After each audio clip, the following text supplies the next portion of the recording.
Amigo internauta, você deve estar estranhando hoje, o nosso cenário está diferente, para variar um pouco, não é? Nós estamos uma vez mais com o nosso Milk News TV. Bem, o assunto hoje é muito sério. Eu estou há muito tempo para tocar nesse assunto. Só não fiz anteriormente, porque nós estamos no período pré-eleitoral.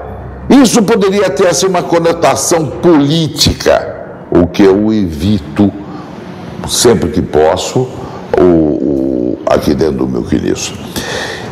O caso é Celso Daniel. Celso Daniel, prefeito de Santo André, do PT, foi morto em circunstâncias misteriosas. Vamos chamar assim. Vamos ser até mais brandos chamando assim. Ocorre que esse crime foi praticado em 2002. Até hoje, não se tem ainda julgamento aqueles que o Ministério Público, não sou eu, é o Ministério Público que diz que são os autores da morte de Celso Daniel. O Ministério Público diz que a morte se deu numa chamada, seria assim, uma queima de arquivo, porque ele, Celso Daniel, prefeito de Santo André do PT, teria descoberto um foco de corrupção envolvendo empresas prestadoras de serviço de varreção de rua, de coleta de lixo, empresa de transporte, uma corrupção generalizada. Vocês se lembram desse caso? Pois é, caiu no esquecimento, a imprensa não toca mais no assunto, como se a coisa tivesse sido resolvida, e a gente sabe que não. Então, é um cadáver insepulto, vamos chamar assim. Como insepulto também é o cadáver do Toninho de Campinas, prefeito Toninho de Campinas, coincidentemente também do PT. E dizem não, diz a própria esposa dele que foi crime político. Então, são dois cadáveres que estão aí. Deverá ir a júri agora, ou deveria ir a júri, um dos envolvidos no caso, o réu Marcos Roberto Bispo dos Santos. Ele, através da sua defesa, conseguiu um artifício, porque para que o sujeito seja julgado é preciso que ele seja intimado e também o seu advogado, como diz a lei. Ele foi intimado formalmente, mas a lei diz também, lá nos seus meandros, que deve haver uma publicação no Diário Oficial. A defesa deste réu, que é o Bispo dos Santos, se apegou nisso e pediu, então, o adiamento do júri dele, baseado nessa mera formalidade, numa questiúncula apenas. E o juiz poderá acatar e deverá acatar, porque é terço da lei. Mas então veja que eles usam esses artifícios para prorrogar quanto mais melhor. Porque já é consagrado no mundo jurídico que é aquele processo muito longo, é um processo que beneficia o réu. No caso, os réus. Mas esse caso Celso Daniel é tão emblemático. É uma coisa que também eu tenho comigo há muito tempo, estou tentando mexer nisso, com todas as possíveis ameaças que eu possa receber, não tenho a menor dúvida disso. Mas ao longo dos meus 40 anos de profissão, outra coisa não aconteceu se não houve ameaça. Mas eu queria que vocês colocassem apenas para reflexão este caso.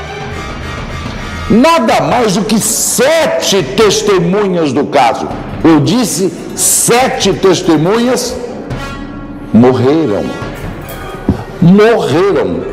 Foram mortas essas pessoas. São 7. Para atrapalhar, claro, o julgamento. Eu vou dar a relação para vocês. O caso foi, tecnicamente, a técnica jurídica é enquadrado como crime de mando, Ou seja, alguém mandou executar. Quem mandou executar? Segundo a promotoria, o autor é Sérgio Gomes da Silva, o autor do mandou, que hoje ele é chamado de empresário, mas antes disso, sabe o que ele era? Segurança. O Sérgio, o famoso Sombra. Segurança do Celso Daniel, que repentinamente se tornou um empresário rico, que é uma coisa absolutamente suspeita. Então, quando estourou o escândalo da corrupção, o Celso Daniel, o prefeito, foi perguntar para o Sombra: escuta, como é que é? Não, tal, papapá, vamos almoçar. E foram no restaurante Rubaiá, na Alameda Santos, aqui em São Paulo, almoçar. Almoçaram, houve uma discussão, presenciada pelo garçom. Prestem bem atenção nesse detalhe. Saíram dali, Sombra guiando o carro, um carro automático, um carro possante, se não me engano era uma Mitsubishi. Quando eles estão passando próximo à Avenida 23 de Maio, o carro do Celso Daniel é fechado por um carro Santana. Descem as pessoas e tiram o prefeito e deixam o Sombra, estranhamente. E quem estava guiando o carro era o Sombra. Se fosse um assalto comum, a presunção é de que o dono do carro fosse o Sombra e não o Celso que estava do lado dele. E não era uma pessoa conhecida, de aparecer muito, não. Mas foram direto nele, tiraram e deixaram o Sombra. O Sombra disse que desceu, que subiu a rua, que procurou socorro, mas ficou uma coisa assim meio estranha. Ele devia imediatamente chamar a polícia, até mesmo porque já foi segurança e sabe qual é o procedimento. Demorou. Pois bem, desapareceu o Celso Daniel, sequestro, até que aparece o corpo no município de Juquitiba, Estrada da Fumaça, Cachoeira da Fumaça, e morto. Então já levantaram as suspeitas, o corpo vai para o IML. O médico legista, preste atenção, o médico legista atesta que aquele corpo necropsiado, antes de ser morto, foi torturado. É uma vingança, uma maldade. O cara que quer sequestrar para obter dinheiro não vai torturar. Por que torturar? Pelo contrário, existe até aquela síndrome de Estocolmo, né, em que o sequestrado e o sequestrador mantém um relacionamento até afetivo. Nesse caso, não. Torturaram e depois mataram. Alguém que estava com raiva. Então, anotem, 7 pessoas, 7 testemunhas. A começar pelo médico legista que deu essa declaração. Morreu misteriosamente. Desaparece o médico, que seria uma testemunha importante. Daí eles pegaram lá uns laranjas, uns bandidinhos comuns, meteram na cadeia dizendo que eles eram autores de sequestro.